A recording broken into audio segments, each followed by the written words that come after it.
Hola, ¿qué tal? Espero que todos estén muy bien. Bienvenidos a esta segunda lección de reglas y estructuras, Rules and Structures. En el tutorial de hoy vamos a trabajar un aspecto de los pasados simples y también hablaremos de los tipos de oraciones Type of Sentences. Empecemos poniéndonos al día con algo que quedó pendiente en el anterior tutorial. Vamos a ver la principal diferencia entre los dos pasados simples que vimos en español cuando estábamos trabajando las terminaciones de las conjugaciones simples. El pasado 1 con terminaciones yo amé, yo comí, yo viví, técnicamente se conoce como pretérito perfecto simple. El pasado 2 con conjugaciones yo amaba, yo comía, yo vivía, se conoce como pretérito imperfecto. Como lo vimos en la tabla de auxiliares, en inglés solamente existe un pasado simple y corresponde a nuestro pasado 1. Por otro lado, en inglés, para crear expresiones que equivalgan a nuestro pasado 2, nos apoyamos de la expresión used to. Ahora veamos algunas frases que nos permitan entender mejor la principal diferencia entre estos dos pasados. Las frases 1 y 2 que ven en pantalla suenan bastante extrañas cuando las usamos con el pasado 2. Falcao marcaba 3 goles en el último partido. Yo nacía el 6 de julio. Ahora noten la diferencia de cuando usamos el pasado 1 con estas expresiones. Falcao marcó 3 goles en el último partido. Yo nací el 6 de julio. ¿Por qué, si ambos tiempos son pasados, no sirven para lo mismo? ¿En qué casos usamos el pasado 1? ¿En qué casos usamos el pasado 2? Me gustaría que pusieran en pausa el video para que reflexionen sobre estos dos pasados. Ahora veamos un par de frases que funcionan bien con ambos pasados, pero que cambian de sentido cuando cambiamos de pasado 1 a pasado 2. Las frases son: con pasado 1, después de clase, él la acompañó hasta la casa. Y antes de desayunar, hicimos ejercicio. Vean estas mismas frases con el pasado 2. Después de clase, él la acompañaba hasta la casa. Y antes de desayunar, hacíamos ejercicio. ¿Cuál es la diferencia de las frases 3 y 4 con respecto a las frases 5 y 6? El pasado 1 con terminaciones amé, viví, comí sirve para acciones puntuales que sucedieron en un momento específico. Por eso las oraciones 1 y 2 en pantalla funcionan mejor con pasado 1. Porque en la frase 1 estamos hablando de un partido en específico y en la frase 2 estamos hablando de una fecha específica, el 6 de julio. El pasado 2 con terminaciones amaba, comía, vivía, sirve para acciones habituales que se repitieron en varias ocasiones. Por eso la oración 2 no funciona con este pasado, porque nadie puede nacer más de una vez. Este pasado 2 podría reemplazarse con la expresión tener la costumbre de. Con esta sustitución, las oraciones 1 y 2 sonarían aún más extrañas. Falcao tenía la costumbre de marcar 3 goles en el último partido. y yo tenía la costumbre de nacer el 6 de julio. La distinción entre las acciones puntuales y las acciones habituales nos permiten entender mejor las frases 3, 4, 5 y 6 en pantalla.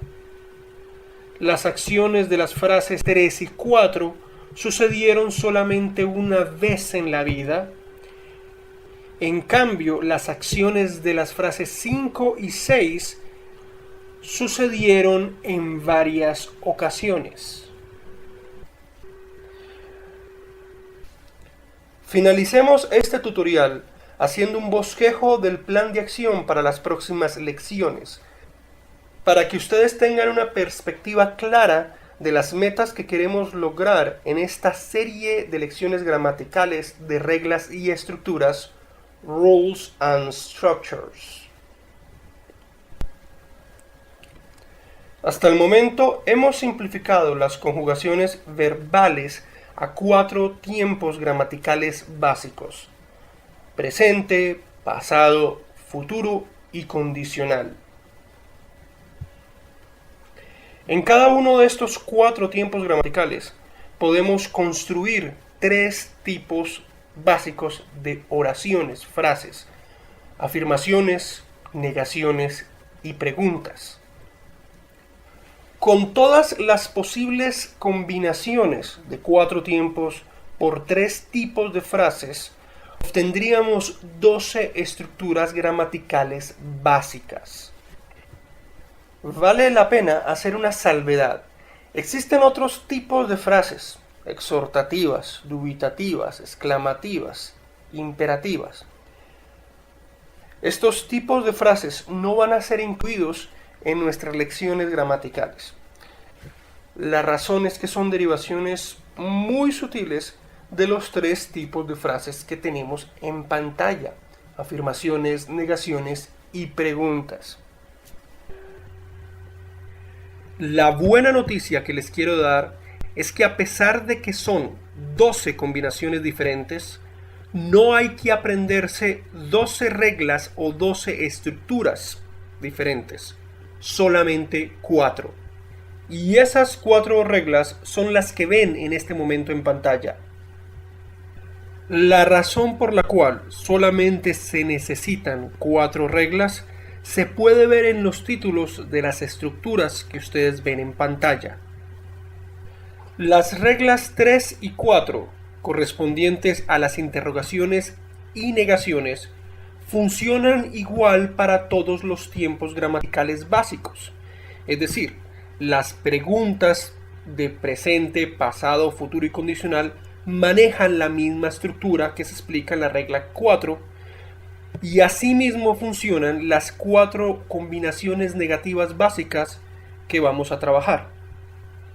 Y de esta forma abordaremos 8 de las famosas 12 combinaciones de las que tanto les he hablado. Sin embargo, no todas las afirmaciones funcionan de la misma manera. El asunto está dividido en 2 reglas: una primera regla para afirmaciones en presente y pasado, y una segunda regla para afirmaciones de futuro y condicional. Ahora veamos algunas generalidades sobre los elementos con los que funcionan estas 4 estructuras. Esencialmente, estas 4 reglas organizan y clasifican las palabras de una frase en 4 elementos o 4 partes: sujeto, auxiliar, verbo y complemento. Con respecto al sujeto, vamos a usar la típica y tradicional definición de sujeto: la persona, la cosa o el animal que ejecuta la acción. Ya en inglés nos hemos referido a este concepto como los action agents. El sujeto puede ser un pronombre, es decir, las palabras que dejamos sin subrayar en los cuadros de colores, o puede ser una combinación de adjetivos con sustantivos. Recordemos que los auxiliares en estas estructuras, en estas reglas, no tienen un significado equivalente en el español. No se traducen al español. No se les olvide que en inglés los auxiliares son simplemente indicaciones y señales que permiten identificar los tiempos gramaticales en inglés. Ahora bien, en español, las palabras claves para identificar los tiempos gramaticales de las frases van a ser los verbos. Al ustedes identificar las terminaciones de conjugaciones verbales, de manera automática están identificando los tiempos gramaticales de las frases. Como lo podrán ver en cada uno de los ejemplos y ejercicios de estos tutoriales, los verbos van a ser palabras claves para construir y armar frases en inglés.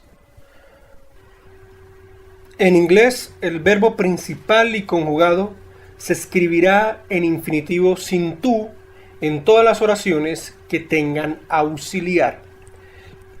Para las reglas 2, 3 y 4, que sí piden auxiliar, el verbo se colocaría de esta manera.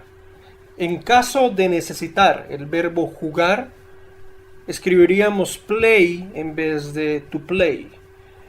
Si el verbo principal y conjugado es vivir, usaríamos live en vez de to live.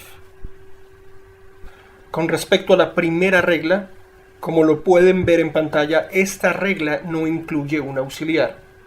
Esto implica que solamente usaremos el infinitivo sin tú en el 40% de oraciones o frases que utilicen esta regla o estructura. El otro 60% de oraciones que usan esta primera regla van a ser dos tipos de modificaciones al verbo.